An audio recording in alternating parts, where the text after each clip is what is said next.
RRB के exam को देखते हुए हमें ये लगता है कि सर हमें थोड़ी सी प्रिपरेशन और भी डीप करनी पड़ेगी। वन लाइनर क्वेश्चंस आते हैं, उसके अलावा सर और भी मतलब एनालिसिस करके हमें पढ़ना पड़ेगा किस तरीके से हम एग्जाम में क्वेश्चन को क्या कर सकते हैं सर, सॉल्व कर सकते हैं। आरआरबी के अलावा जो भी आगे फ्यूचर में वैकेंसी आने वाली, चाहे वो ड्रग इंस्पेक्टर की हो, चाहे स्टेट फार्मेसी मतलब फार्मासिस्ट की वैकेंसी हो, या कहीं पे भी फार्मासिस्ट की वैकेंसी हो, उसके लिए भी हमें रेडी रहना पड़ेगा और बहुत ही डीप पढ़ना पड़ेगा। और उसी को एक अच्छी तरीके से तैयारी करवाने के लिए, एक स्टूडेंट को अच्छे फार्मासिस्ट बनाने के लिए यहाँ पे अच्छी तरीके से पढ़ाया जाएगा। बिल्कुल अच्छी तरीके से आपको एकदम डीप नॉलेज दिया जाएगा और सारी शॉर्ट ट्रिक्स के बारे में आपको बताया जाएगा। तो देखते रहिएगा इस वीडियो में, जहां पे आपको फार्माकोलॉजी के बारे में सब कुछ पता चल जाएगा।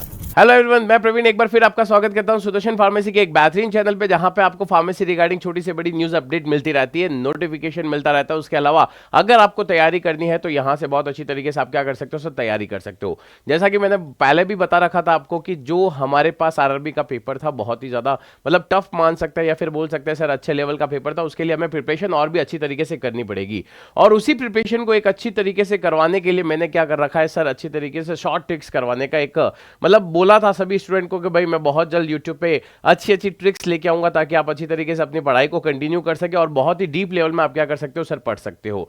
तो सबसे पहला जो हमारा सब्जेक्ट रहेगा, यहाँ पे हम फार्माकोलॉजी के बारे में बात करेंगे। जितना भी हमारे पास शॉर्ट ट्रिक्स है वो सारी की सारी यहाँ पे देखेंगे ताकि वो आपके एग्जाम के लिए हेल्पफुल रहे। चाहे वो BTSC की तैयारी कर रहा है, चाहे उसके अलावा चाहे वो RRB 2026 के लिए तैयारी कर रहा है, या आने वाली ड्रग इंस्पेक्टर की वैकेंसी के लिए तैयारी कर रहा है, तो उसके लिए ये बहुत ही ज्यादा हेल्पफुल होने वाला है। बहुत ही अच्छी तरीके से पढ़ाया जाएगा, बहुत ही अच्छी तरीके से सारी चीजें बताई जाएगी। जो इंपॉर्टेंट है बेसिक से उठाकर एकदम अपर लेवल तक लेके जाएगा। बिल्कुल, जब तक आपको बेसिक का नॉलेज नहीं होगा आप अपर लेवल को टच नहीं कर सकते। तो बेसिक के बारे में आपको पता होना चाहिए। तो यहां पे हम फार्माकोलॉजी के बारे में कुछ छोटे मोटे कंसेप्ट्स देखेंगे, क्या क्या होता है, कौन कौन सी चीजें हमें पता होनी चाहिए। बिल्कुल शॉर्ट टेबुलर फॉर्म में देखेंगे, टेबुलर फॉर्म में बना रखी है या फिर फ्लो चार्ट में बना रखा है। ज्यादा थ्योरी हमें पढ़ने की जरूरत नहीं है, हमें थ्योरी की रिक्वायरमेंट नहीं है, हमें वन लाइनर या डायरेक्टली कुछ आ जाए क्वेश्चन, इस तरीके के क्वेश्चन करने की जरूरत है ना। तो सबसे पहले हम फार्माकोलॉजी के अंदर बात करते हैं।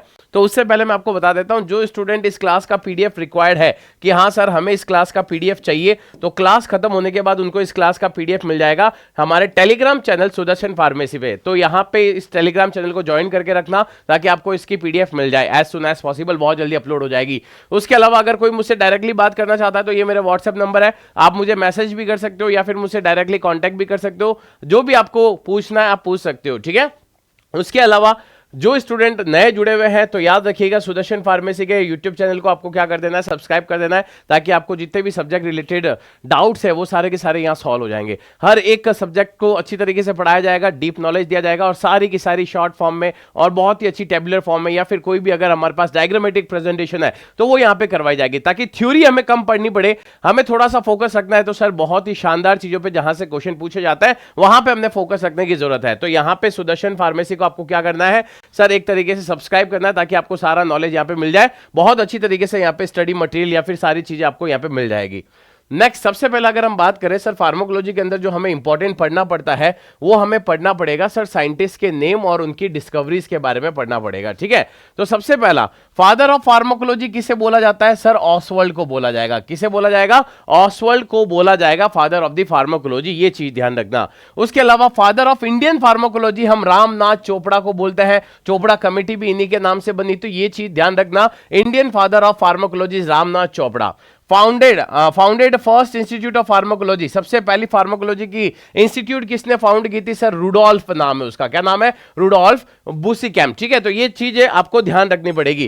First pharmacist, father of pharmacy किसे बोला जाता है सर, गैलन को बोला जाता है। उसके अलावा फादर ऑफ कीमोथेरेपी, कीमोथेरेपी मतलब दवाइयों का यूज करना किसी डिजीज में, वो किसने बताया था सर, पॉल एल्ड्रिच ने बताया था। तो ये कुछ साइंटिस्ट के नाम है जिसमें फादर ऑफ फार्माकोलॉजी आ गया, इंडियन फादर ऑफ फार्माकोलॉजी आ गया, फर्स्ट फार्मासिस्ट आ गया जिसे गैलन के नाम से जाना जाता है, या फिर फादर ऑफ फार्मेसी भी बोला जा सकता है। पहली इंस्टीट्यूट फार्माकोलॉजी में किसने दी थी सर, वो बता दिया हमने। और फादर ऑफ कीमोथेरेपी कौन होता है, पॉल एल्ड्रिच ये होते हैं, उसके बारे में मैंने आपको बता दिया। डिस्कवरी ऑफ पेनिसिलिन, पेनिसिलिन की डिस्कवरी किसने की थी, जो कि एक तरीके की क्या होती है सर, एंटीबायोटिक होती है। और ये एंटीबायोटिक सर हमने कहां से ऑब्टेन की थी सर, ये हमने की थी फंजाई से। उस फंजाई का नाम क्या होता है सर, उस फंजाई का नाम भी बता दो। तो उस फंजाई का नाम होता है, एक तरीके से बोल सकता है penicillin Penicillium notatum, Penicillium notatum, या फिर बोल सकते हैं पेनिसिलियम क्राइजेंथेमम भी यहां पे आता है, ठीक है। तो ये हमारे पास एक फंजाई है जहां से हमने पहली एंटीबायोटिक निकाली थी जिसका नाम है पेनिसिलिन, और उसकी डिस्कवरी किसने की थी सर? अलेक्जेंडर फ्लेमिंग ने की थी।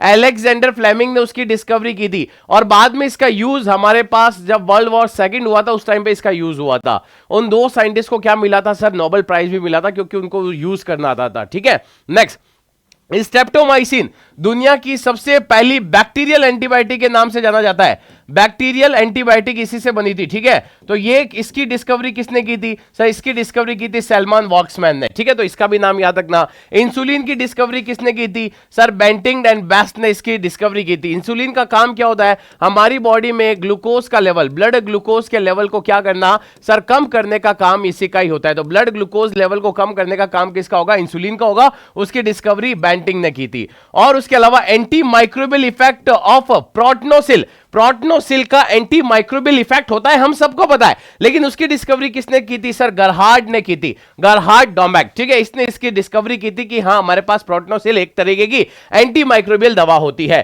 फादर ऑफ मेडिसिन किसे बोला जाता है? हिपोक्रेट्स को बोला जाता है। Hippocrates is known as the father of medicine. इसको मेडिसिन का क्या बोला जाता है? जनक या पिता बोला जाता है। तो ये चीज ध्यान रखना, यहां से बेसिक्स क्वेश्चन बनने के बहुत ज्यादा चांसेस रहता है, ऐसे क्वेश्चंस आएंगे आपके पास। अगला हमारे पास आता है सर इंपॉर्टेंट ऑर्फन ड्रग्स। यहां पे कुछ हमारे पास इंपॉर्टेंट ऑर्फन ड्रग्स के नाम लिख रखे हैं, सिर्फ नाम याद कर लो। एजेटाडीन, उसके अलावा बावासिजुमैब, उसके अलावा बुसल्फान, उसके अलावा क्लोफाजिमिन, उसके अलावा बॉटिजुमैब, उसके अलावा एल्ट्रामोवार, उसके अलावा इलोप्रोस्ट, उसके अलावा रिफॉक्सिमिम, उसके अलावा हमारे पास और आती है सर सुमाट्रिप्टेन, उसके अलावा रिफाबुटिन आती है, डिजॉक्सिन एंटीबॉडी आती है, लायोथायरोनिन आती है, ठीक है, आइडोथायरोनिन, ये लायोथायरोनिन, उसके अलावा कार्बोप्रोस्ट आता है, फॉर्मिवेजिन आती है, नाइलोटिमिब आती है, उसके अलावा रोटेक्सिमोब आता है, उसके अलावा एम्फोटेरिसिन बी है, फॉर्मिपिजोला है, उसके अलावा नाइट्रेट्स है, रिटोक्सीमैब है, थायोटेपा जिसे बोल सकते हैं वो भी आती है, कॉल्चिसिन आती है। कॉल्चिसिन जो क्रोमोसोम के नंबर को डबल कर देती है, पॉलीप्लॉइडी में बहुत ज्यादा यूज किया जाता है, पॉलीप्लॉइडी में बहुत ज्यादा यूज किया जाता है। उसके अलावा लेक्टाबेंट है, उसके अलावा प्रोनोमाइसिन है, उसके अलावा सर सोडियम स्टिल बेंगोकेन है। ये सब कुछ ड्रग्स हमारे पास प्रो ड्रग्स की तरह यूज करते हैं, ऑर्फन ड्रग की तरह यूज करते हैं। किसकी तरह यूज करते हैं? ऑर्फन ड्रग्स की तरह यूज किया जाता है। मतलब आपके सिलेबस में जितने भी ऑर्फन ड्रग्स के एग्जाम्पल है, हर एक एग्जाम्पल के बारे में मैंने यहां पे डिटेल में आपको बता दिया है, हर एक के बारे में मैंने आपको अच्छी तरीके से बता दिया। ये बस नाम याद कर लो, क्योंकि क्वेश्चन इसी पे आता है कि ऑर्फन ड्रग्स इसमें से कौन सी है, तो सेलेक्ट आपको करना पड़ेगा, तो ये नाम आपको ध्यान रखने पड़ेंगे। अब अगली हम बात करते हैं सर यहां पे routes of drug administration, route of drug administration की है ना। तो सबसे पहला हमारे पास जो रूट ऑफ ड्रग एडमिनिस्ट्रेशन है वो इंट्रा आर्टिकुलर। इंट्रा आर्टिकुलर की बात करें तो याद रखना ड्रग को कहां पे इंजेक्ट की जाती है? नी जॉइंट, हमारे घुटने का जो जॉइंट होता है वहां पे इसको इंजेक्ट की जाती है, कोई भी एंगल नहीं है उसका। और यहां पे एडमिनिस्ट्रेशन डोज इन ml है ना, कितनी डोज डालनी चाहिए? अगर लार्जर जॉइंट है तो 40 mg 1.0 ml, स्मॉलर जॉइंट छोटा जॉइंट है तो 0 से लेकर 1 to 5 या 0 to 25 ml तक हम क्या कर सकते हैं सर? इंजेक्ट कर सकते हैं, ठीक है। नेक्स्ट हमारे पास आता है सर इंट्राथिकल। इंट्राथिकल में कहां डाली जाती है सर? ड्रग को इंजेक्ट किया जाता है हमारे स्पाइनल कॉर्ड में, यहां पे भी कोई एंगल नहीं है, लेस देन 20 ml, 20 ml से कम जाना चाहिए, उससे ज्यादा नहीं जाना चाहिए। उसके अलावा सर रेट्रोब्यूलर, रेट्रोब्यूलर में मतलब हम कहां पे डालते हैं सर? इंजेक्ट करते हैं बिहाइंड द आईबॉल, आईबॉल के पीछे डाली जाती है, या 2 ml डाल दो या 3 ml डाल दो या 5 ml वहां पे डाली जाती है। उसके अलावा इंट्राडर्मल या क्यूटेनियस जो रूट होता है उसमें हम डर्मिस लेयर के जस्ट नीचे जो हमारे पास एपिडर्मिस होती है वहां पे डाली जाती है, ठीक है। और वहां पे एक डिग्री है, 10 से 15 डिग्री के एंगल में इंजेक्शन डाला जाता है। और कितना ml डाला जाता है? 0 to 1 या 0 to ml डाला जाता है, इतना नहीं डाला जाएगा, 2 ml के आसपास डाला जाता है। अगला सर इंट्रामस्कुलर। इंट्रामस्कुलर में ड्रग को इंजेक्ट किया जाता है लार्ज स्केलेटल मसल के अंदर, जैसे कि डेल्टोइड मसल है, उसके अलावा ग्लूटोसियस मैक्सिमस, ये मसल्स के नाम है, यहां पे ड्रग को डाला जाता है।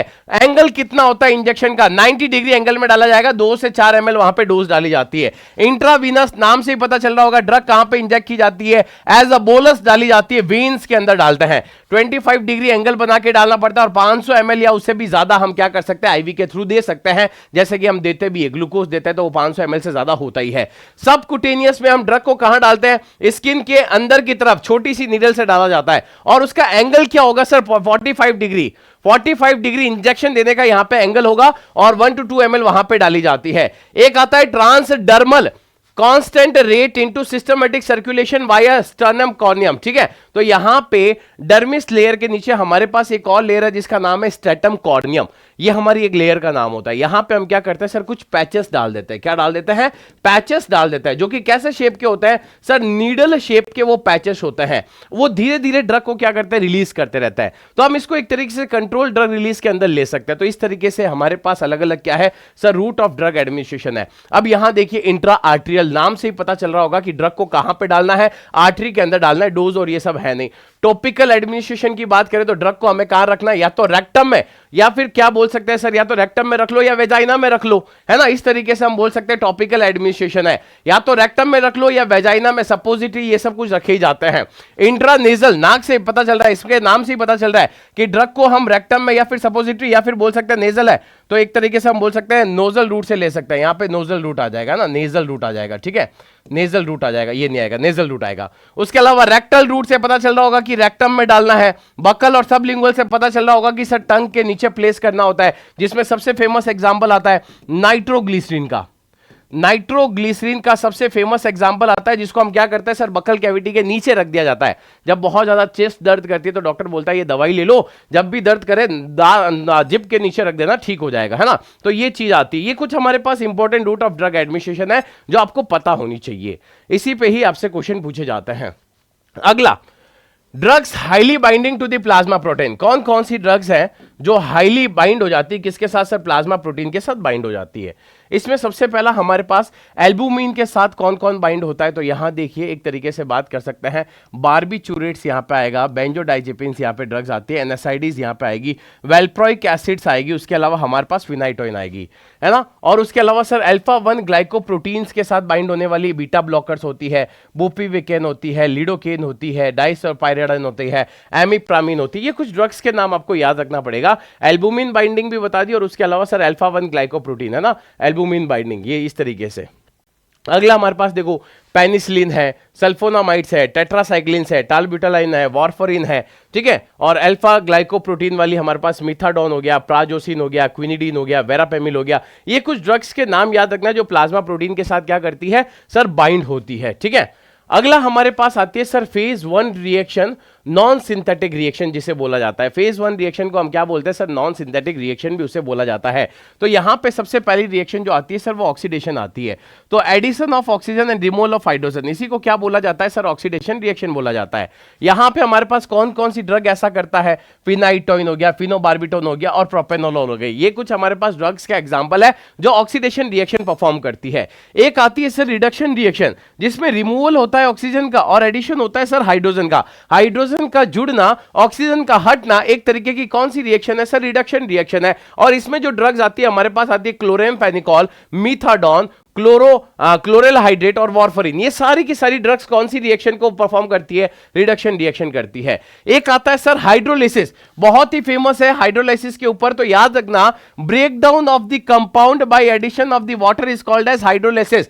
पानी को ऐड करके किसी भी कंपाउंड को तोड़ना, दो भागों में अलग करना, ब्रेक करना, that is called as hydrolysis. और ये बहुत ही ज्यादा ईस्टर्स और अमाइड वाली जो ड्रग्स होती है उसमें बहुत ज्यादा पाया जाता है, जैसे कि प्रोकेन हो गया, सक्सिनाइल कोलिन हो गया, लिग्नोकेन हो गया, प्रोसिनामाइड हो गया, एस्प्रिन हो गया, एथिलीन हो गया, उसके अलावा ऑक्सीटोसिन हो गया, इंडोमिथासिन हो गया, कार्बामेजेपिन, एपॉक्साइड। ये कुछ ड्रग्स हो गए जो कौन सी रिएक्शन करता है, हाइड्रोलिसिस होता है। पानी को ऐड करते ही ये ड्रग के कंपाउंड क्या हो जाएंगे, ब्रेक हो जाएंगे।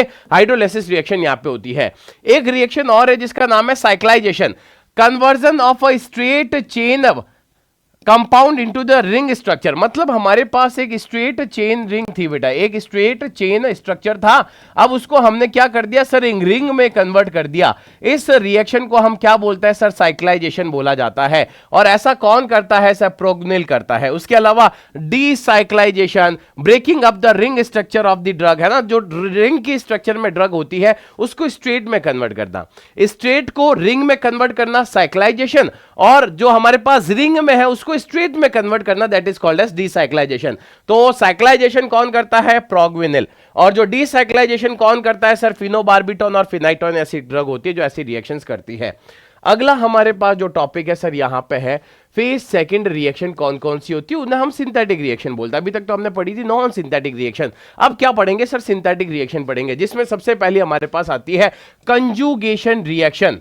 अब यहां देखो ग्लूकोरोनाइड कंजुगेशन होता है, जो कि किसकी एंजाइम की प्रेजेंस में होगा, यूडीपी ग्लूकोरोनोसाइल ट्रांसफरेज एंजाइम की प्रेजेंस में होगा। तो ये कंजुगेशन रिएक्शन है, किसकी प्रेजेंस में होता है, इस एंजाइम की प्रेजेंस में होता है। और कौन कौन सी ड्रग ऐसा करता है, क्लोरेम्फेनिकोल, एस्प्रिन, फिनासेटिन, उसके अलावा डाइजेपाम, मॉर्फिन और मेट्रोनिडाजोल, ये सारी की सारी ड्रग ऐसी रिएक्शन शो करती है। एक होता है ग्लाइसिन कंजुगेशन। ग्लाइसिन कंजुगेशन कौन से एंजाइम की प्रेजेंस में होता है sir, acetyl CoA glycine transferase enzyme की प्रेजेंस में ये रिएक्शन होती है। एंजाइम का नाम याद रखना है, रिएक्शन याद रखनी है। एग्जांपल है salicylate and other drugs having carboxylic acid group. उसके अलावा ग्लूटाथायोन कंजुगेशन रिएक्शन, ये ग्लूटाथायोन एस ट्रांसफरेज एंजाइम की प्रेजेंस में होता है। और एग्जांपल है ड्रग का नाम सर पैरासिटामोल। तो ये तो कुछ कंजुगेशन रिएक्शन थी। इसमें एक और रिएक्शन आती है सर एसिटाइलेशन, है ना, ये कंजुगेशन रिएक्शन एसिटाइलेशन आता है। एंजाइम का यूज है N acetyltransferase enzyme use करता है। एग्जांपल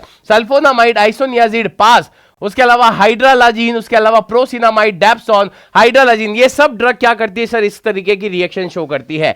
मिथाइलेशन भी होता है, वो ट्रांस मिथाइलेज एंजाइम की प्रेजेंस में होगा। Adrenaline, histamine, nicotinic acid, methyl dopa, captopril, mercaptopurine, इन सब ड्रग के अंदर कौन सी रिएक्शन हो सकती है, मिथाइलेशन हो सकती है, मतलब हम उसमें मिथाइल ग्रुप ऐड कर सकते हैं। सल्फेट कंजुगेशन रिएक्शन भी होगी, सल्फा ट्रांसफरेज एंजाइम की प्रेजेंस में होती है। वहां पे हमारे पास क्लोरेम्फेनिकोल, एड्रिनल एंड सेक्स स्टेरॉइड्स और मिथाइल डोपा, ये ड्रग्स ऐसी रिएक्शंस को क्या करती है, प्रमोट करती है, परफॉर्म करती है। अब हमारे पास आता है सर अगला टॉपिक, जिसके अंदर हम बात करते हैं ऑर्डर ऑफ फार्माकोकाइनेटिक्स। फार्माकोकाइनेटिक्स के ऑर्डर के बारे में बात करते हैं कि कौन कौन से ऑर्डर्स होते हैं। देखो इस तरीके से क्वेश्चन, शॉर्ट ट्रिक्स, बिल्कुल शॉर्ट में टू द पॉइंट बात करें, कोई थ्योरी हमें नहीं पढ़नी, कौन सी रिएक्शन है, कौन से एंजाइम की प्रेजेंस में होते हैं, कौन से उसके एग्जांपल्स है, कौन सा रिसर्च है, उसके साइंटिस्ट का नाम क्या, वो हमने बता दिया, कौन सी सिंथेटिक रिएक्शंस होती है, कौन सी नॉन सिंथेटिक है, उसके एग्जांपल भी हमने बता दिए, कौन कौन सी ऑर्फन ड्रग्स है, सबके एग्जांपल भी हमने बता दिए। हमें ज्यादा कुछ भी थ्योरी में नहीं पढ़ना, ये चीज ध्यान रखना। सबसे पहले हम करते हैं सर फर्स्ट ऑर्डर रिएक्शन। अगर मैं फर्स्ट ऑर्डर की रिएक्शन की बात करूं, a constant friction of a drug is eliminated per unit time. अब यहां पे लिखा हुआ है कि सर एक पर यूनिट टाइम, मतलब एक फिक्स टाइम में फिक्स अमाउंट की ड्रग क्या होगी, एलिमिनेट होगी। जैसे यहां पे एग्जांपल देखो, आपको अच्छी तरीके से समझ आ जाएगा। 100 mg ड्रग थी, 1 घंटे बाद 50 mg हो गई, मतलब क्या हुआ, 50% खत्म हो गया। फिर 1 घंटे बाद और 50% चली जाएगी, देखो 25 हो गया। फिर 1 घंटे बाद और 50 mg चली जाएगी, देखो 12.5 हो गया, मतलब कि 50%। एक पर्टिकुलर टाइम में एक पर्टिकुलर अमाउंट ड्रग क्या हो रहा है, एलिमिनेट हो रहा है। जैसे 1 घंटे में 50%, 1 घंटे में 50% फिक्स अमाउंट में। तो ये कौन सी ऑर्डर की रिएक्शन हो गई सर, फर्स्ट ऑर्डर रिएक्शन हो गई। ये चीज आपको समझनी पड़ेगी कि सर एक पर्टिकुलर टाइम में एक पर्टिकुलर अमाउंट ड्रग का क्या हो रहा है सर, निकलते जा रहा है, इसे बोलते हैं फर्स्ट ऑर्डर रिएक्शन बोलते हैं। अब यहां पे देखो, यहां पे क्या लिख रखा है कि sir rate of elimination, alpha plasma concentration, rate of elimination, ठीक है। तो यहां पे हमारे पास प्लाज्मा की कंसंट्रेशन भी बढ़ रही है और रेट ऑफ एलिमिनेशन भी क्या बढ़ रहा है सर, इंक्रीज हो रहा है। दोनों चीजें हमारे पास क्या हो रही है, इंक्रीज हो रही है, बराबर चल रही है, बराबर चल रही है। एक टाइम में उतनी ड्रग क्या हो रही है, रिलीज हो रही है। अब यहां देखो जीरो ऑर्डर में क्या होता है सर, जीरो ऑर्डर में देखो, a constant amount of drug is eliminated per unit time. एक कांस्टेंट अमाउंट ऑफ ड्रग क्या होगा सर, रिलीज होगा। Constant amount of drug, constant amount, यहां पे कांस्टेंट फ्रिक्शन होता था 50%। यहां अमाउंट की बात करेंगे तो यहां अमाउंट देखो, एग्जांपल से समझ आएगा। कितनी ड्रग थी सर, 100 mg थी, 1 घंटे बाद 80 रह गई, मतलब 20 mg चली गई। फिर 1 घंटे बाद और 20 mg चली गई, 60 रह गई। फिर 1 घंटे बाद और 20 mg चली गई सर, 40 हो गई। अगर 1 घंटे और बढ़ाओ तो कितना हो जाएगा सर, 20। 1 घंटा और करूं तो पूरी ड्रग खत्म हो जाएगी। मतलब यहां पे फिक्स फ्रैक्शन की बात होती है, यहां फिक्स अमाउंट की बात होती है, ये चीज ध्यान रखना। यहां पे हमारे पास rate of elimination is independent to plasma concentration. जो एलिमिनेशन की रेट है वो प्लाज्मा की कंसंट्रेशन पे डिपेंड नहीं करती, वो धीरे धीरे ऑटोमेटिक क्या होगी, फिक्स अमाउंट में एलिमिनेट होगी। कोई जरूरी नहीं है कि प्लाज्मा में कितनी है, यहां तो प्लाज्मा में जितनी परसेंटेज है उसका आधा चले जाएगा, हमेशा हाफ चला जाएगा, फ्रिक्शन की बात हो रही है, ठीक है। तो ऐसी रिएक्शंस पूछी जाती है। यहां फर्स्ट ऑर्डर में क्लियरेंस हमेशा कांस्टेंट होगा, यहां पे क्लियरेंस जो होगा इनवर्सली प्रोपोर्शनल होता है प्लाज्मा कंसंट्रेशन के, कांस्टेंट के, ये चीज ध्यान रखना है, इनवर्सली प्रोपोर्शनल है ना, इनवर्सली प्रोपोर्शनल है। नेक्स्ट यहां पे टी हाफ हमेशा कांस्टेंट रहेगा, यहां पे टी हाफ डायरेक्टली प्रोपोर्शनल होगा प्लाज्मा कंसंट्रेशन के, ये भी चीज आपको ध्यान रखनी पड़ेगी। यहां पे ज्यादातर ड्रग कौन सी ऑर्डर फॉलो करती है, फर्स्ट ऑर्डर काइनेटिक्स फॉलो करती है। तो ये कुछ चीजें हैं जो आपको समझनी पड़ेगी। यहां पे क्लियरेंस कांस्टेंट है, यहां क्लियरेंस इनवर्सली प्रोपोर्शनल है, या टी हाफ कांस्टेंट होता है, यहां टी हाफ डायरेक्टली प्रोपोर्शनल होता है। अब कुछ हम बात करते हैं सर फार्माकोलॉजी के अंदर टर्म्स की बात करते हैं। सर कौन कौन सी टर्म्स हमें बहुत ज़्यादा पढ़नी पड़ती है, उसके बारे में हमें पता होना चाहिए कि सर हाँ ये टर्म्स आती है फार्माकोलॉजी के अंदर जो हमें पढ़नी ज़रूरी है। तो सबसे पहली जो टर्म हम यहाँ पे बात करेंगे सर, कुछ फार्माकोडायनेमिक्स की टर्म है ना, जिसमें सबसे पहली टर्म हमारे पास क्या आती है sir, affinity. The ability of the agonist to bind to the receptor, एक रिसेप्टर के ऊपर कितनी ड्रग बाइंड हो रही है उसी को बोला जाता है एफिनिटी। मतलब हमारे पास एक 100% ड्रग है और वो उसके रिसेप्टर के साथ बाइंड हो रही है ना, 100 ड्रग है, 100 में से सिर्फ 50 ही यहां पे बाइंड हो रही है, तो एफिनिटी कितनी हो गई सर, 50% हो गई। ये सिंपल सी चीज है, कितना अमाउंट ड्रग का जाके रिसेप्टर के साथ बाइंड हो रहा है, that is called as affinity, उसको एफिनिटी बोला जाता है। एक आता है sir efficacy, the ability to cause a response via the receptor interaction. अब हमारे पास रिसेप्टर के ऊपर बाइंड होने के बाद क्या हो रहा है सर, रिस्पॉन्स आ रहा है, क्या आ रहा है सर, रिस्पॉन्स आ रहा है, उसका इफेक्ट आ रहा है, तो उस चीज को हम क्या बोलते हैं सर, उस चीज को हम बोलते हैं एक तरीके से एफिकेसी। क्या बोलोगे उसको, एफिकेसी बोलोगे। दो चीजें होती है, एक हमारे पास क्या होती है एफिनिटी, ड्रग का रिसेप्टर पे बाइंड होने का परसेंटेज एफिनिटी, अब बाइंड होने के बाद उसका एक्शन शो करना, उसे क्या बोलते हैं सर, एफिकेसी बोलते हैं।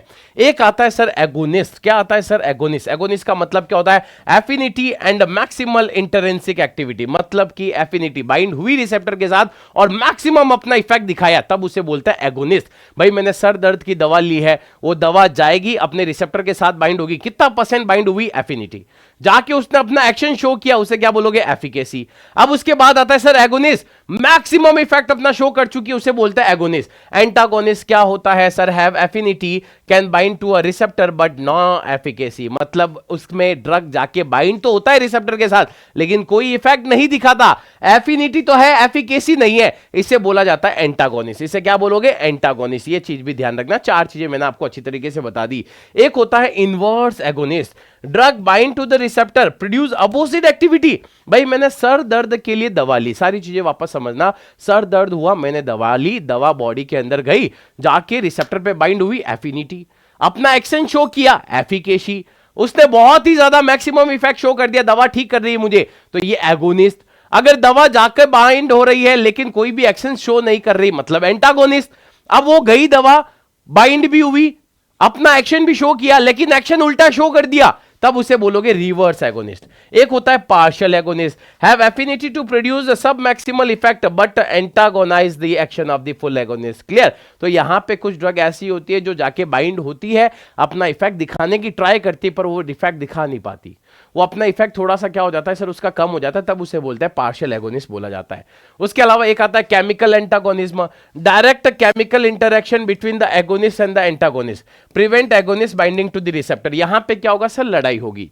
ये एक रिसेप्टर है, इस रिसेप्टर पे ड्रग बोल रही है, ड्रग मतलब कि एगोनिस्ट बोल रहा है मैं जाके बाइंड होऊंगा, और एक केमिकल एंटागोनिस्ट है वो बोल रहा है सर मैं जाके बाइंड होऊंगा। तो केमिकल एंटागोनिस्ट क्या करता है, फाइट करता है और जाके बाइंड हो जाता है रिसेप्टर के साथ, जिससे कोई इफेक्ट नहीं आता, हमारे शरीर पे कोई भी इफेक्ट नहीं आता है। तो यहां पे फाइट होती है, एगोनिस्ट बोल रहा है मैं जुड़ूंगा, केमिकल एंटागोनिस्ट बोल रहा है मैं जुड़ूंगा, दोनों में लड़ाई होगी, केमिकल एंटागोनिस्ट आके बाइंड हो जाता है जिससे कोई भी इफेक्ट नहीं आता, तब उसे बोलता है केमिकल एंटागोनिस्ट। एक आता है sir function antagonism, interaction of two agonists that act at a different receptor independent of each other but have opposite physiological effect। तो यहां पे देखो, यहां पे सर एक है एगोनिस्ट ड्रग, एक है हमारे पास एंटागोनिस्ट ड्रग, इन दोनों का रिसेप्टर क्या है, अलग अलग है, इन दोनों का रिसेप्टर अलग अलग है, ये तो सर दर्द को ठीक कर रही है, ये तो सर दर्द को ठीक कर रही है, लेकिन ये हेडेक को ठीक नहीं कर रही है, ये हेडेक वापस बढ़ा रही है। मतलब दोनों अलग अलग रिसेप्टर पे बाइंड हो रही है। यहां तो रिसेप्टर एक ही है, दोनों लड़ाई कर रही है और जाके केमिकल एंटागोनिस्ट बाइंड हो रहा है जिससे इफेक्ट ही नहीं आ रहा। यहां दोनों के रिसेप्टर अलग है, दोनों अलग अलग जगह बाइंड आ रही है और दोनों एक दूसरे का उल्टा अपोजिट इफेक्ट शो कर रही है। इसे बोलते हैं फंक्शनल एंटागोनिज्म। एक आता है competitive antagonism, antagonist act as the same receptor and displace the agonist. ठीक है, तो ये सेम आ गया कॉम्पिटिटिव एंटागोनिस्ट की तरह, है ना। कॉम्पिटिशन होगा, जाके लड़ाई करेंगे और जाके क्या हो जाएगा सर, बाइंड हो जाएगा। इस तरीके से हमारे पास क्वेश्चन पूछे जाते हैं। अब यहां पे हम बात करते हैं सर कुछ रिसेप्टर्स की और उनके मैकेनिज्म की बात कर लेते हैं ना। कुछ रिसेप्टर्स और उनके मैकेनिज्म की यहां पे बात कर लेते हैं ताकि आपको रिसेप्टर के बारे में भी नॉलेज हो जाएगी। रिसेप्टर्स क्या होते हैं उनके बारे में थोड़ा सा पता चल जाए। तो यहां देखो, सबसे पहले हम बात करते हैं लिगेंड गेटेड आयन चैनल्स की। कहां प्रेजेंट होता है सर, ये मेम्ब्रेन पे प्रेजेंट होता है। इसका स्ट्रक्चर ओलिगोमरिक असेंबली ऑफ सब यूनिट्स सराउंडिंग सेंट्रल पोर, है ना, सेंट्रल पोर के पास है ना, उस तरीके का स्ट्रक्चर इसका होता है। यहां पे सर दूसरा रिसेप्टर होता है जी प्रोटीन कपल्ड रिसेप्टर। ये भी कहां प्रेजेंट होता है सर, हमारे जितने भी मेम्ब्रेन है वहां प्रेजेंट होता है। इसका भी स्ट्रक्चर मोनोमरिक डाइमरिक होता है और उसके अलावा जो कंप्राइजिंग 7 ट्रांस मेम्ब्रेन हेलिक्स इसके पास प्रेजेंट होते हैं। एंजाइमेटिक रिसेप्टर कैसे होता है, वो भी मेम्ब्रेन पे प्रेजेंट होता है। यहां पे single transmembrane helix linking extracellular receptor domain to intracellular kinase domain, इस तरीके का इसका स्ट्रक्चर होता है। न्यूक्लियर रिसेप्टर की बात करें सर, ये इंट्रासेल्युलर प्रेजेंट होता है, ये चीज ध्यान रखना लोकेशन। और उसके अलावा ये मोनोमरिक स्ट्रक्चर होता है जो सेपरेट करता है डीएनए बाइंडिंग डायमोसिस को। ये चीजें आपको पता होनी चाहिए। अगला हमारे पास क्या होता है सर, यहां पे इफेक्टर। इसका इफेक्ट किस पे आता है, आयन चैनल पे। जी प्रोटीन का आता है चैनल और एंजाइम पे। एंजाइमेटिक रिसेप्टर एंजाइम पे इफेक्ट करेगा और न्यूक्लियर रिसेप्टर जीन ट्रांसक्रिप्शन पे इफेक्ट करेगा। ये कपलिंग किसके साथ सर, डायरेक्ट कपलिंग शो करता है। ये किसके साथ जुड़ता है सर, जीएस जीआई जीक्यू इन सब के साथ जुड़ता है। इनकी फुल फॉर्म क्या मैं आगे बता दूंगा आपको, ठीक है। एंजाइमेटिक डायरेक्ट इफेक्ट शो करेगा और ये डीएनए के साथ मिलकर अपना इफेक्ट शो करता है। इनके अंदर एग्जांपल निकोटीन गाबा रिसेप्टर, ये सब लिगेंड गेटेड चैनल के होते हैं एक तरीके से। या मस्करिनिक एड्रेनर्जिक, ये सब गाबा रिसेप्टर पे काम करता है, मतलब जी प्रोटीन रिसेप्टर पे। इंसुलिन ग्रोथ फैक्टर साइटोकाइनिन ये एंजाइमेटिक रिसेप्टर है और स्टेरॉइडल थायराइड हार्मोन ये सारे न्यूक्लियर रिसेप्टर होते हैं। कितना टाइम लगता है इनको इस रिस्पॉन्स आने में, बाइंड होते ही कितना टाइम लगेगा, कुछ सेकंड्स। जी प्रोटीन में थोड़ा सा टाइम ज्यादा लगता है, एंजाइमेटिक में घंटों तक टाइम लग जाता है और यहां पे भी थोड़े से क्या लग जाता है, घंटे लग जाता है ना। तो इफेक्ट शो होते होते थोड़ा सा टाइम लगता है। यहां हमारे पास देखो M2 मस एसिटाइल कोलिन कहां पे बाइंड करती है, M2 और M4 पे। M1 M3 M5 muscarinic receptor है और ये निकोटिनिक रिसेप्टर है। यहां पे जाके एसिटाइल कोलिन क्या करती है सर, काम करती है। और यहां पे मैकेनिज्म देखो G1 PCR GQ PCR, यहां पे जाके ये अपना क्या करती है सर, इफेक्ट शो करती है। ये कुछ हमारे पास गाबा रिसेप्टर्स होता है, वहां पे जाके ये बाइंड होती है। Nor adrenaline alpha 1 beta 1 alpha 2 beta 1 beta 2 beta 3 ये रिसेप्टर के साथ बाइंड होती है और ये इनके एक्शन आ जाता है। मैकेनिज्म ऑफ एक्शन इनके पास ये है। डोपामिन डोपा 1 5 2 3 4 यहां पे एक्ट करती है और ये इसका रिसेप्टर है। और उसके अलावा ग्लाइसिन सर, ग्लाइसिन वाले रिसेप्टर से बाइंड होकर ये इसका मैकेनिज्म ऑफ एक्शन यहां पे हो गया। गाबा ए गाबा बी गाबा सी पे काम करता है, ठीक है। और ये इनके हमारे पास क्या हो गए सर, एक तरीके से इफेक्ट या मैकेनिज्म हो गए। ग्लूटामेट NMDA पे जाके रिसेप्टर पे बाइंड होता है। ओपोइड्स कापा रिसेप्टर म्यू और डेल्टा पे काम करता है। सीरोटोनिन हमारे पास 5-HT1 5-HT2 5-HT3 5-HT4 receptor पे काम करता है। और histamine sir H1 H2 H3 H4 पे जाके क्या करता है, इफेक्ट करता है। तो ये कुछ रिसेप्टर के नाम याद रखना जिसके ऊपर ड्रग्स काम करती है, क्योंकि यहां से क्वेश्चन पूछा जाता है। यहां पे LGICI का मतलब क्या होता है, लिगेंड गेटेड आयन चैनल। मैंने बोला फुल फॉर्म बता दूंगा। GSPCR का मतलब क्या है, GSPCRS adenylyl cyclase activation calcium channel opening का काम करेगा। पीछे आप देख सकते हो ये काम कौन करता है, ये देखो ये काम कौन करता है, GSPCRS यहां पे है क्या, यस GSPCR ये हो गया हमारे पास कैल्शियम चैनल पे काम करने वाली ड्रग्स, है ना। तो इस तरीके से आप लिंक कर सकते हो। GIPCRS एडिनाइल साइक्लेज इनहिबिटर की तरह काम करेगा, पोटेशियम चैनल को खोलने का काम करेगा। GQPCRS ये फॉस्फोलाइपेज सी एक्टिवेशन करता है, IP3 डैग और कैल्शियम चैनल को ओपन करता है, एक्टिव करता है और एक्टिवेशन करता है रो काइनेस का। तो ये कुछ रिसेप्टर के बारे में नॉलेज हो गया। अब यहां पे हम बात करते हैं सर क्लिनिकल ट्रायल्स क्या क्या होती है, क्लिनिकल ट्रायल्स के बारे में थोड़ा सा नॉलेज दे दीजिए। तो क्लिनिकल ट्रायल्स हमारे पास सबसे पहला फेज वन रिएक्शन होती है। फेज वन रिएक्शन में हम क्या करते हैं sir, clinical trial phase one होती है। Determine the metabolic and pharmacodynamic effect in main.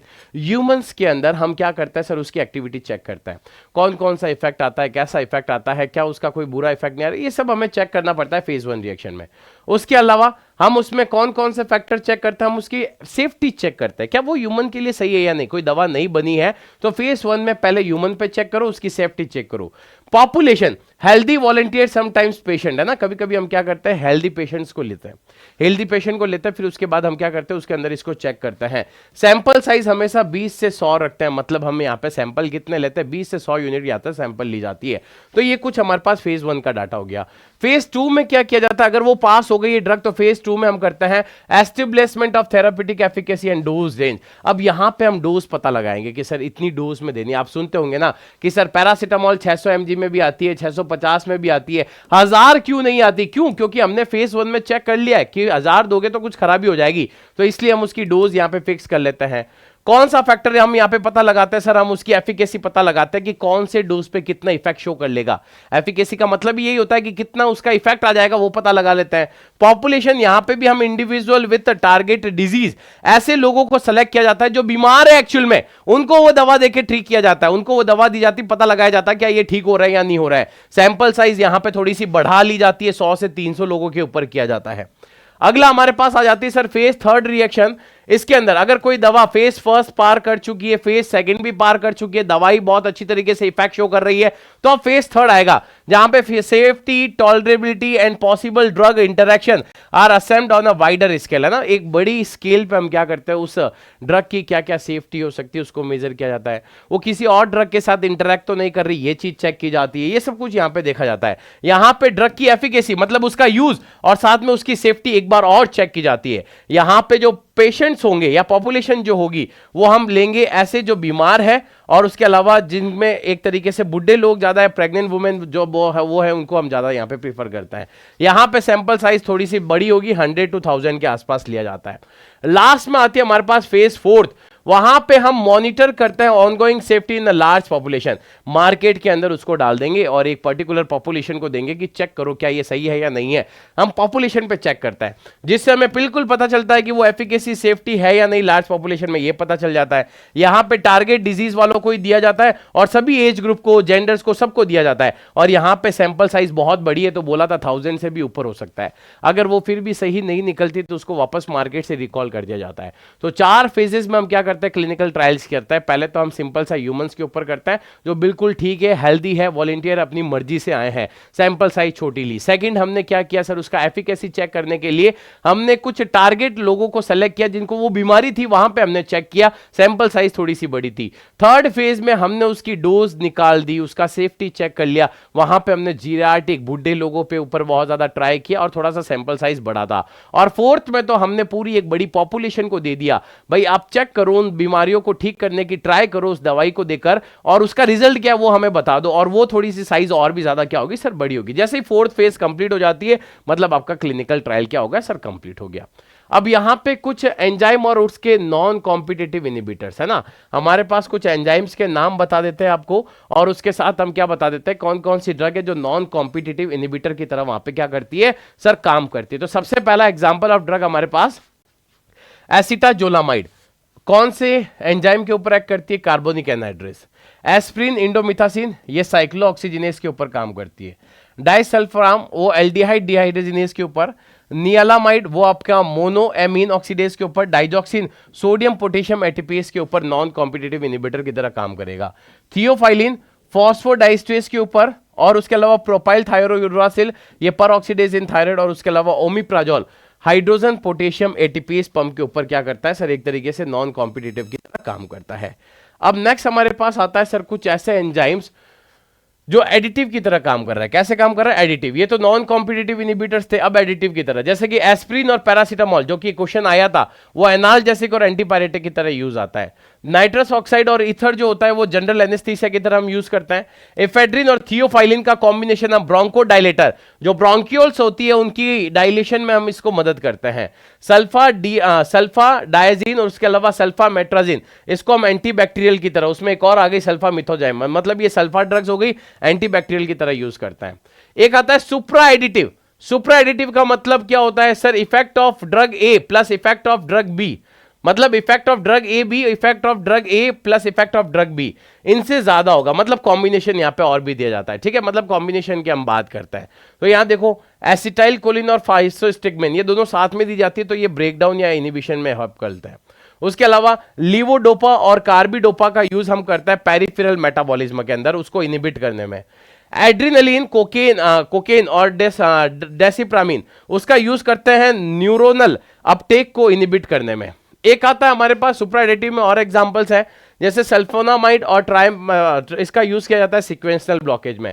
Captopril और डायूरेटिक, इसका यूज करता है कॉन्ट्रीब्यूटिंग फैक्टर, है ना, टैकलिंग टू कॉन्ट्रीब्यूटिंग फैक्टर, दो चीजों को ठीक करने में। टायरामाइन और उसके अलावा माओ इनिबिटर्स, इसका यूज किया जाता है हम एक तरीके से कैटेकोलामाइन स्टोर में। अगला कुछ हमारे पास आती है ड्रग चॉइस अगेंस्ट डिजीज के लिए कोई ड्रग, जैसे कि एट्रोपिन पॉइजनिंग किसी को हो रखी है तो फाइसोस्टिग्मिन यूज करेंगे। किसी को एक्यूट पल्मोनरी एडिमा जैसी बीमारी है तो फ्यूरोसामाइड यूज किया जाता है, जो कि एक तरीके का लूप डायूरेटिक होता है। एक्यूट गाउट में हम एनएसआईडीज, non steroidal anti inflammatory drug use करते हैं, बस एस्पिरिन को छोड़ देना, यहां से क्वेश्चन आते हैं। एल्जाइमर डिजीज में हम रिवास्टिग्मिन यूज करते हैं, उसके अलावा डोनेपेजिल यूज करते हैं, उसके अलावा गैलेक्टामिन यूज करते हैं। यहां पे एनेस्थेटिक और शॉक में हम केटामाइन यूज करते हैं। एनेस्थेटिक फॉर न्यूरोसर्जरी में आइसोफ्लूरेन यूज करते हैं। एनाफाइलैक्टिक शॉक में हम एड्रिनलिन, एफिनेफ्रिन ये यूज किया जाता है। उसके अलावा सर आर्ट्रियल फिब्रिलेशन या आर्ट्रियल फिल्टर में हम इबुलिमेब या फिर फैसिलिनाइड यूज करते हैं। आर्ट्रियल फिब्रिलेशन और आर्ट्रियल फिब्रिलेशन बीटा ब्लॉकर्स भी यूज की जाती है। उसके अलावा एवी ब्लॉक साइनस ब्रेडिकार्डिया में atropine, absence of seizure, GTCs, atonic seizure या मायोक्लोनिक एपिलेप्सी में हम वेलप्रोइड यूज करते हैं। कुछ ड्रग्स के नाम है जो आपको याद करने पड़ेंगे। बेंजोडाइजेपिन पॉइजनिंग में हम फ्लूमाजेनिल यूज करते हैं। ब्रोंकोडाइलेटर में हम यूज करते हैं एंटीकोलिनर्जिक ड्रग्स। कीमोथेरेपी, वॉमिटिंग के लिए 5-HT3 एगोनिस्ट जिसमें ऑन्डेनसीट्रोन ड्रग आती है उसका यूज किया जाता है। कार्डियोजेनिक शॉक में हम डोब्यूटामाइन या फिर डोपामाइन का यूज करते हैं। क्रॉनिक कंजस्टिव हार्ट फेलियर में एस इनिबिटर यूज करता है। क्रॉनिक कैंसर पेन में मॉर्फिन या फेंटेनाइल यूज किया जाता है। सिरेब्रल एडिमा में हम मैनिटॉल यूज करते हैं। साइनाइड पॉइजनिंग में हम नाइट्रेट्स का यूज करते हैं। डायग्नोसिस ऑफ माइस्थीनिया ग्रेविस में हम इड्रोफोर्नियम यूज करते हैं। ड्रग इंड्यूस पार्किनिज्म को ठीक करने के लिए हम सेंट्रल एंटीकोलिनर्जिक यूज करते हैं। डिजिटलिस इंड्यूस वेंटिकुलर ट्रेकिकार्डिया, उसमें हम लिडनोकेन यूज करते हैं। इरेक्टाइल डिसफंक्शन हो रखा है अगर किसी को, तो उसके अंदर हम फॉस्फोडाइस्ट्रेस 5 इनहिबिटर जिसे हम सिल्डेनाफिल बोलते हैं, जो कि आजकल मार्केट के अंदर वाइग्रा की दवाई के फॉर्म में मिलता है, उसमें हम इसको यूज करते हैं दवाई को। उसके अलावा फैमिलियल हाइपर कोलेस्ट्रोलेमिया टाइप 2 और उसके अलावा फैमिलियल कंबाइंड हाइपरलिपिडीमिया टाइप 5 की बीमारी के लिए स्टैटिन्स यूज करते हैं, जो कि क्वेश्चन आया भी था आरआरबी के अंदर और ऐसे ही क्वेश्चंस आता है। Familial lipoprotein lipase deficiency type 1, familial dysbetalipoproteinemia type 3 और हाइपरग्लाइसेमिडेमिया में हम फाइब्रिब्लास्ट यूज करते हैं। उसके अलावा सर फिब्रिनोलाइटिक ओवरडोज के लिए सर हम यूज करते हैं एमाइनो कैप्रोइक एसिड। उसके अलावा सर हिपेरिन इंड्यूस थ्रोम्बोसाइटोपिनिया में हम थ्रोम्बिन इनहिबिटर यूज करते हैं। हाइपोथायरॉयडिज्म में लीवोथायरॉक्सिन यूज किया जाता है। हाइपरटेंसिव इमरजेंसीज में हम सोडियम नाइट्रोप्रोसाइड यूज करते हैं। हाइपरटेंशन प्रेगनेंसी में अगर हो जाए तो मिथाइल डोपा यूज करते हैं। हाइपरटेंशन इमरजेंसीज इन प्रेगनेंसी में तो हम हाइड्रालाजीन यूज करेंगे। हिपेरिन की अगर ओवरडोज किसी को हो जाए तो प्रोटामीन सल्फेट यूज किया जाता है। हिकअप्स अगर किसी को ज्यादा हो रहे हैं तो हम क्लोरप्रोमाजीन ड्रग्स यूज करते हैं। मतलब एक एक बीमारी की एक एक ड्रग जो कि स्पेसिफिक है वो आ गई। इतना क्लासिफिकेशन याद करने की जरूरत नहीं है, डायरेक्ट याद करने की जरूरत है। इस बीमारी में इस ड्रग का यूज किया जाता है। हीट स्ट्रोक में डोब्यूटामाइन, इनिशियल डीओसी एंड हाइपरटेंशन में थायाजाइड, इंसोम्निया नींद नहीं आने में बेंजोडाइजेपिन, इन्फ्लामेटरी बोल डिजीज अगर पेट में खराबी है तो 5 एमिनोसैलिसाइलिक एसिड। उसके अलावा ethylene glycol and methanol poisoning में हम फोमेपाइजोल यूज करते हैं। माइडेट्रिक्स इन अडल्ट में माइडेट्रिक है तो ट्रोपिकामाइड यूज करता है। माइडेट्रिक इन चिल्ड्रंस में माइडेट्रिक है तो एट्रोपिन यूज किया जाता है। मोशन सिकनेस में हम स्कोपोलामाइन जो कि हायोसाइमिन के नाम से जानी जाती है उसका यूज किया जाता है, जो कि फार्माकोग्नोसी में आप पढ़ते हो। माउंटेन सिकनेस में एसिटाजोलामाइड यूज करते हैं। मॉर्निंग सिकनेस में एंटीहिस्टामिनिक ड्रग जिसको डॉक्सीसाइक्लिमिन बोल सकते हैं। माइस्थीनिया ग्रेविस, कोबरा बाइट या रिवर्सल ऑफ न्यूरोमस्कुलर ब्लॉक में हम एंटीकोलिनेस्टेरॉइड नियोस्टिगमिन यूज करते हैं। माइग्रेन प्रोफाइलैक्सिस में प्रोपेनोलॉल बीटा ब्लॉकर। माइग्रेन के ट्रीटमेंट में 5-FST एगोनिस्ट जिसमें हमारे पास सुमाट्रिप्टेन आती है। और muscle relaxation for day care में हम मीवाक्यूरियम यूज करते हैं। Muscle relaxation for endo tracheal incubation में हम यूज करते हैं सक्सिनाइल कोलिन। मैलिग्नेंट हाइपरथर्मिया में हम डेंट्रोलिन यूज करते हैं। मेनिया या बाइपोलर मैनिक डिप्रेसिव साइकोसिस है, एमडीपी की फुल फॉर्म होती है मैनिक डिप्रेसिव साइकोसिस में लिथियम। नेक्रोलेप्सी में हम उसका मेडाफिनिल। उसके अलावा ऑर्गेनोफॉस्फेट पॉइजनिंग में एट्रोपिन। हर बार पूछे जाने वाला क्वेश्चन, हर एक फार्मासिस्ट एग्जाम में क्वेश्चन पूछा जाता है, ओपन एंगल ग्लूकोमा के अंदर बीटा ब्लॉकर यूज की जाती है। OCD, depression, panic disorder, PTSD या ईटिंग डिसऑर्डर में हम एसएसआरआई एंटी डिप्रेशन यूज करते हैं। ओरल एंटीकोगुलेंट ओवरडोज में विटामिन के यूज करते हैं। ओपियोइड विड्रॉ के लिए मिथाडोन यूज करते हैं। पोस्चर हाइपरटेंशन में मीडोड्राइन यूज किया जाता है। उसके अलावा थायरोटॉक्सिकस इन प्रेगनेंसी हम प्रोपाइल थायोयूरासिल यूज करेंगे। पोस्टमार्टम हीमोरेज में ऑक्सीटोसिन यूज करते हैं। पेटेंट डक्टस आर्ट्रियोसस बीमारी के अंदर इंडोमिथासिन यूज करते हैं। पीएसवीटी में हम एडिनोसिन यूज करते हैं। पैरासिटामोल, एसिटामिनोफेन पॉइजनिंग अगर किसी को हो जाए, एन एसिटाइलसिस्टीन, किसी ने अगर पैरासिटामोल बहुत ज्यादा ओवरडोज में ले ली है तब ये ड्रग यूज कर सकते हैं। पैप्टिक अल्सर या फिर गर्ड जैसी बीमारियों में हम प्रोटोन पंप इनहिबिटर। वर्टिगो, चक्कर आने पे सिनार्जिन यूज की जा सकती है। तो ये कुछ हमारे पास क्या आ गए सर, ड्रग्स के नाम आ गए जो हम बहुत अच्छी तरीके से पढ़ते हैं, जो कि हमें बहुत अच्छी तरीके से पता है। इनके आपको पता होने चाहिए नाम, और ये सब बहुत ही ईजी थे, बहुत ही आसान थे, बहुत ही शानदार थे, और सारी एक एक पर्टिकुलर बीमारी जो कि क्वेश्चन पूछे गए। इतना डीप स्टडी अगर आपको कोई करवा रहा है तो मुझे बताइए बेटा, इतना डीप स्टडी, सब कुछ आपको एक एक चीज बताई जा रही है, एक एक चीज आपको डिटेल में बताई जा रही है। अब कुछ हमारे पास ड्रग है जो एंजाइम को क्या करते हैं, इनहिबिट करते हैं, और कुछ एंजाइम को इंड्यूसर करते हैं। मतलब एंजाइम के ऊपर जाके एक्ट करेंगे और एंजाइम को क्या करते हैं, इंड्यूस, उसकी एक्टिविटी को बढ़ा देते हैं। एंजाइम की एक्टिविटी को बढ़ा देते हैं और कुछ एंजाइम की एक्टिविटी को कम कर देता है। तो एंजाइम इंड्यूसर में सर ग्रीसोफुल्विन, उसके अलावा ग्लूकोकॉर्टिकॉइड, फिनाइटोइन, उसके अलावा फिनाइल ब्यूटाजोन और रिफाम्पिसिन। उसके अलावा अगर हम बात करें सर एंजाइम इंड्यूसर्स और कौन है, स्मोकिंग की वजह से एंजाइम इंड्यूस हो जाता है। कार्बाजेपिन हो गया, क्लोरल हाइड्रेट हो गया, फिनोबार्बिटोन हो गया, और हमारे पास आ गई मैनोमैक्सिस है ना, ये कुछ ड्रग्स आती हैं। तो ये कुछ चीजें आती है। अब एंजाइम इनहिबिटर की बात करें तो सिमिटिडिन इनहिबिट करती है, साइक्लोस्पोरिन इनहिबिट करेगी, सिप्रोफ्लोक्सासिन इनहिबिट करती है, clarithromycin calcium channel blocker, diltiazem, erythromycin, fluoxetine, उसके अलावा फ्लुक्सोसिन, grapefruit juice, HIV protease inhibitor, itraconazole, isoniazid, ketoconazole, उसके अलावा हमारे पास आता है मिनोमिक्स जिसमें ये सारी ड्रग्स आती है। तो ये एंजाइम की एक्टिविटी को बंद करती है। तो कुछ हमारे पास एंजाइम इनहिबिटर है, कुछ एंजाइम हमारे पास इंड्यूसर है जो एंजाइम की एक्टिविटी को बढ़ाती है, कुछ एंजाइम की एक्टिविटी को कम करती है। ये चीजें पता होनी चाहिए। अब आती है हमारे पास कुछ ऐसी ड्रग जो ह्यूमन टेरेटोजेनिक ड्रग्स बोला जाता है। ह्यूमन टेरेटोजेनिक का मतलब क्या होता है कि सर कुछ ऐसी जो ड्रग जो अगर हम प्रेगनेंसी में दे दे तो जो बच्चा होगा वो बच्चा कैसा होगा, एबनॉर्मल होगा। ये चीज ध्यान रखना। ऐसी कौन सी ड्रग है जो हमें प्रेगनेंसी में नहीं देनी चाहिए, अगर आप दे दोगे तो वो टेरेटोजेनिक इफेक्ट शो करेगा। टेरेटोजेनिक का मतलब होता है सर उसकी वजह से बच्चे का जो स्ट्रक्चर होगा सही नहीं होगा, मेंटली वो डिस्टर्ब हो सकता है, कुछ भी उसका पार्ट नहीं बन पाएगा, है ना, एबनॉर्मल होगा। जैसे कि हमारे पास सबसे पहला आता है अल्कोहल। अगर किसी फीमेल ने प्रेगनेंसी के टाइम पे लिया तो बच्चे का IQ कम होगा, ग्रोथ नहीं हो पाएगी, और alcohol syndrome, fetal alcohol syndrome होगा। एंटीथायराइड ड्रग अगर आपने ली है तो उसकी वजह से उसको गाइटर हो सकता है, हाइपोथायरॉयडिज्म या फिर माल फॉर्मेशन की प्रॉब्लम हो सकती है। एंड्रोजन्स अगर आपने स्टेरॉइड जैसा लिया है तो उसके विरिलिजेशन, लिम्ब, इसोफेगल या कार्डियक डिफेक्ट होने के चांसेस ज्यादा है। एस इनहिबिटर अगर आपने प्रेगनेंसी में लिया है तो hypoplasia of organ, growth retardation, growth रुक जाएगी, फिटल बच्चा भी मर सकता है, ये चीजें हो सकती है। कार्बामेजेपिन ली है तो उसका नर्वस सिस्टम सही से नहीं बनेगा, उसमें एबनॉर्मलिटीज रहेगी, IQ सही नहीं होगा, ग्रोथ नहीं होगी। आइसोट्रेटियन यूज किया है तो याद रखना उसमें क्रेनियोफेशियल, हार्ट और सीएनएस डिफेक्ट ब्रेन में और उसके अलावा उसके हार्ट में डिफेक्ट हो सकता है, हाइपोसिफिलस, ये हाइड्रोसिफिलस जैसी बीमारी हो सकती है। इंडोमिथासिन या एस्प्रिन लिए तो याद रखना उसके अंदर premature closure of ductus arteriosus, जो डक्टस आर्टरियोसस नाम की बीमारी है वो उस बच्चे में हो सकती है। अगला हमारे पास अगर आप लिथियम लेते हो प्रेगनेंसी के टाइम पे तो बच्चे को गोइटर, कार्डियक जैसी बीमारियां हो सकती है। मीथोट्रेक्सेट लेते हो तो उसका क्लेफ्ट प्लेटेड, उसके अलावा हाइड्रोसिफिलस और फॉइटल बच्चे की डेथ भी हो सकती है। फिनाइटोइन जैसी ड्रग लेते हो तो याद रखना उसके अंदर फेलेंजेस सही से नहीं बनेंगे, उसके अलावा उसमें माइक्रोसेफेली नाम की बीमारी भी हो सकती है। बार्बिटॉन्स लेते हो तो उसके अंदर वेरियस माल फॉर्मेशन, मतलब बहुत सारी बीमारियां हो सकती है।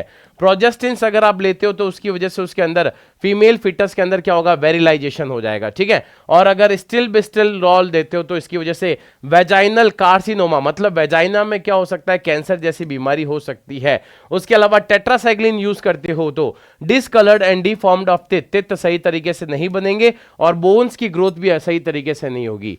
थैलिडोमाइड अगर वहां पे यूज करते हो तो उसकी वजह से क्या हो सकता है सर, मल्टीपल डिफेक्ट्स हो सकते हैं इंटरनल ऑर्गन में।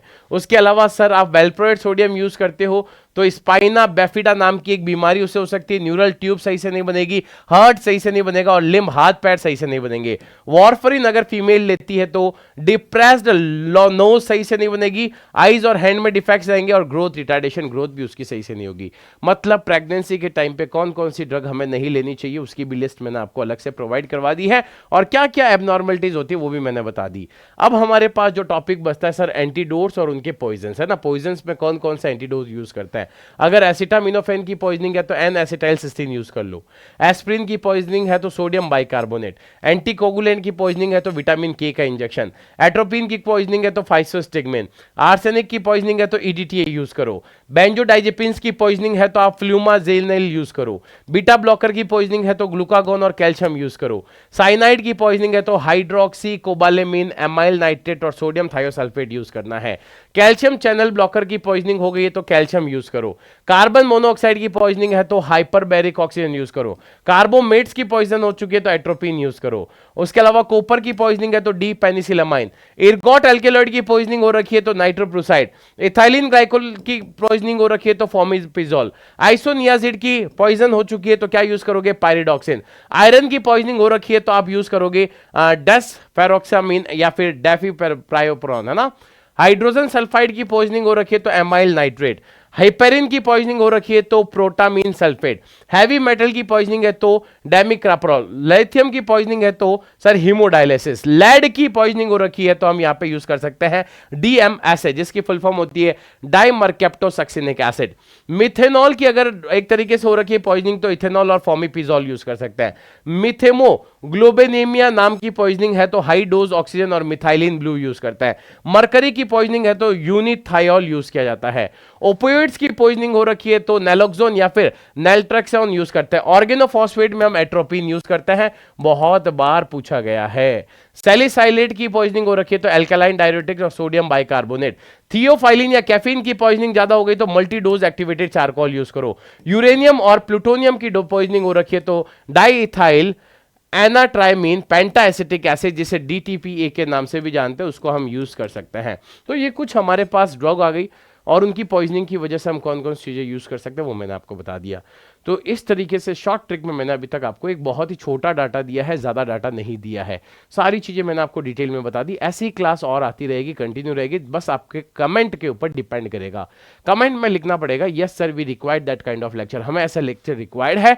तो ऐसे लेक्चर हर सब्जेक्ट के मिलते रहेंगे। इस तरीके से पूरे साल भर आपकी तैयारी करवाई जाएगी, एक अच्छी तरीके से आपको फार्मासिस्ट की तैयारी करवाएंगे, इतना डिटेल में पढ़ाया जाएगा। ठीक है, तो मिलते हैं नेक्स्ट वीडियो में, तब तक के लिए thank you so much, bye. अच्छी तरीके से पढ़ाई करते रहिएगा और अगर ऐसे वीडियो चाहिए, कैसा लगा वीडियो कमेंट करना जरूरी है, और साथ में वीडियो चाहिए ऐसा तो यस या फिर #RRB या #ड्रग इंस्पेक्टर जो भी आपका मिशन है वो लिखना पड़ेगा। और आपके ही कमेंट से पता चलता है कि सर ऐसे वीडियोस और बनाए या नहीं बनाए, ये कंटेंट अवेलेबल करवाएं या नहीं करवाएं। ठीक है, तो आपके कमेंट पे सब कुछ डिपेंड करेगा। तो जल्दी से जल्दी इसको शेयर करो अपने फ्रेंड के साथ, कमेंट जरूरी है ताकि नेक्स्ट वीडियो में हम जल्दी मिल सके। Bye bye, take care and all the best for your exams.